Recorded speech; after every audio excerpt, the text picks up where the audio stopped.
안녕하세요 여러분. 오늘 하루도 주님의 위로하심과 세임 주심이 여러분의 삶 가운데 가득하기를 축복합니다.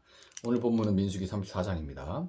여호와께서 모세에게 말씀하여 이르시되 너는 이스라엘 자손에게 명령하여 그들에게 이르라. 너희가 가나안 땅에 들어가는 때에 그 땅은 너희의 기업이 되리니 곧 가나안 사방 지경이라. 너희 땅은 에돔 곁에 접근한 신광야니 너희의 남쪽 경계는 동쪽으로 여매 끝에서 시작하여 돌아서 아그라빔 언덕 남쪽에 이르고 산을 지나 가데스 바네아 남쪽에 이르고 또 하살 아달을 지나 아스몬에 이르고 아스몬에서 돌아서 애굽 시내를 지나 바다까지 이르느니라. 서쪽 경계는 대해가 경계가 되나니 이는 너희의 서쪽 경계니라. 북쪽 경계는 이러하니 대해에서부터 호르산까지 그어라. 호르산에서 그어 하맛 어귀에 이르러 스닷에 이르고 그 경계가 또 시브론을 지나 하살 에난에 이르나니 이는 너희의 북쪽 경계니라. 너희의 동쪽 경계는 하살 에난에서 그어 스밤에 이르고 그 경계가 또 스밤에서 리블라로 내려가서 아인 동쪽에 이르고 또 내려가서 긴네렛 동쪽 해변에 이르고 그 경계가 또 요단으로 내려가서 여매에 이르나니 너희 땅의 사방 경계가 이러하니라. 모세가 이스라엘 자손에게 명령하 이르되 이는 너희가 제비 뽑아 받을 땅이라. 여호와께서 이것을 9지파 반쪽에게 주라고 명령하셨나니 이는 르우벤 자손의 지파와 갓 자손의 지파가 함께 그들의 조상의 가문에 따라 그들의 기업을 받을 것이며 므낫세의 반쪽도 기업을 받았음이니라. 이 두 지파와 그 반지파는 여리고 맞은편 요단 건너편 곧 해돋는 쪽에서 그들의 기업을 받으리라. 여호와께서 또 모세에게 말씀하여 이르시되 너희에게 땅을 기업으로 나눌 자의 이름은 이러하니 제사장 엘르아살과 눈의 아들 여호수아니라. 너희는 또 기업의 땅을 나누기 위하여 각 지파의 한 지휘관씩 택하라. 그 사람들의 이름은 이러하니 유다 지파에서는 여분네의 아들 갈렙이요 시므온 지파에서는 암미우스의 아들 스무엘이요 베냐민 지파에서는 기슬론의 아들 엘리다시요 단 자손 지파에서는 지휘관 요글리의 아들 붓기요 요셉 자손 중 므낫세 자손 지파에서는 지휘관 에봇의 아들 한니엘이요 에브라임 자손 지파에서는 지휘관 십단의 아들 그무엘이요 릅스불론 자손 지파에서는 지휘관 바르낙의 아들 엘리사반이요 이사갈 자손 지파에서는 지휘관 아산의 아들 발디엘이요 아셀 자손 지파에서는 지휘관 슬로미의 아들 아히우시요 납달리 자손 지파에서는 지휘관 암미웃의 아들 부다헬이니라 하셨느니라. 이들이 여호와께서 명령하사 가나안 땅에서 이스라엘 자손에게 기업을 받게 하신 자들이니라. 아멘. 자, 하나님은 일찍이 창세기 15장에서 아브라함과 언약을 맺으실 때 아브라함의 후손들에게 가나안 땅을 주실 것이고 그들의 지경은 애굽 강에서부터 큰 강 유브라데까지 이를 것이다. 이렇게 이미 약속을 하셨습니다. 400여 년의 시간이 그 뒤로 흘러서 하나님이 말씀하신 그 약속대로 이스라엘은 가나안 땅을 목전에 둔 모압 평지에 이제 섰고 하나님은 본문 2절에서 다시 한번 말씀하시죠. 너희가 가나안 땅에 들어가는 때에 그 땅은 너희의 기업이 되리니 곧 가나안 사방 지경이라.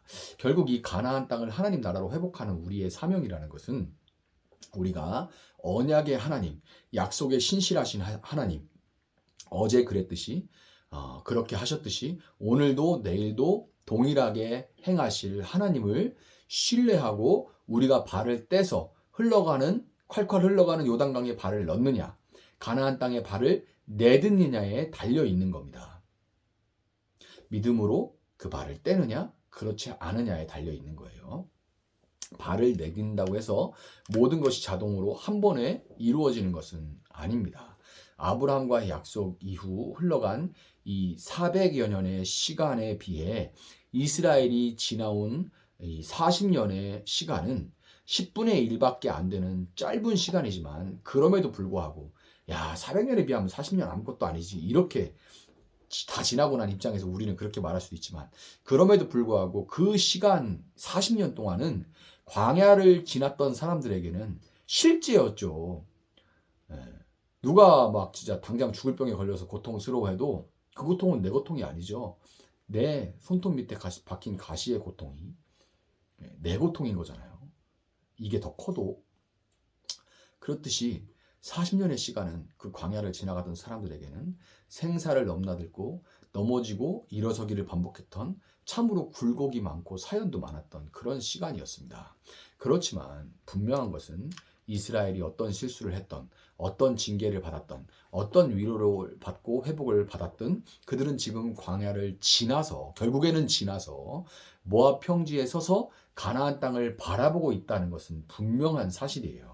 우리는 평생을 한 번 사는 게 아니라 1년씩 살죠. 평생을 한 번에 사는 것이 아니라 1년씩 살고 그 1년을 365일로 또 그 날들을 시간 단위로 살아가고 있어요. 그러다 보니까 400년 동안 당신의 약속을 신실하게 성실하게 이루어오신 하나님은 보이지 않고 당장 내 눈앞의 일, 내 손톱 밑에 박힌 가시만 보일 때가 참 많습니다. 그런 게 당연하고 우리에게 일반적이죠. 그러나 여러분, 우리 하나님은 성경에 당당하게 당신의 역사를 기록으로 남기신 하나님이시고 우리는 그 하나님이 광야 같은 우리 인생길에서 우리를 단련하신 후에는 반드시 우리를 정금 같게 하셔서 그분의 나라를 회복하는 그런 놀라운 사역에 동참시켜 주시고 그날에 그 나라에서 그분과 함께 영원히 다스릴 것을 믿는 사람들입니다. 오늘 하루는 흐릴 수도 있고 비가 내릴 수도 있고 굳을 수도 있지만 시편 107편 30절에서 그들이 평온함으로 말미암아 기뻐하는 중에 여호와께서 그들이 바라는 항구로 인도하시는도다. 이렇게 노래한 시인처럼 그 시인의 그 하나님은 우리를 반드시 소망의 항구로 인도하실 것을 여러분 믿으시고 그 믿음으로 담대하게 발을 떼는 여러분들이 되시기를 바랍니다. 하나님이 가나안에 들어가기 전에 이미 이스라엘에게 가나안 땅을 기업으로 주신 것은 기업으로 이미 주셨죠. 어음처럼 약속 어음이나 마찬가지잖아요. 이 주신 것은 우리로 하여금 한 가지를 더 기억하게 만드는데요. 이 이야기를 통해서 우리가 한 가지를 더 기억해야 되는데 하나님은 이스라엘의 동서남북의 경계를 비교적 소상하게 알려주세요. 동쪽은 어디, 서쪽, 남쪽, 북쪽을 다 알려주시죠. 이스라엘이란 나라가 역사적으로 가장 흥왕했던 정치, 경제, 문화 가장 흥왕했던 다윗과 솔로몬 시대에도 이스라엘의 경계는 하나님이 허락하신 경계를 넘어가지 않았습니다. 할 수 있는데 안 했어요. 그건 니네 땅이 아니다. 하나님께서 허락해 주시지 않습니다. 그래서 다윗과 솔로몬도 그 자리를 사실 이스라엘의 그 위치가 좋은 위치가 아닙니다.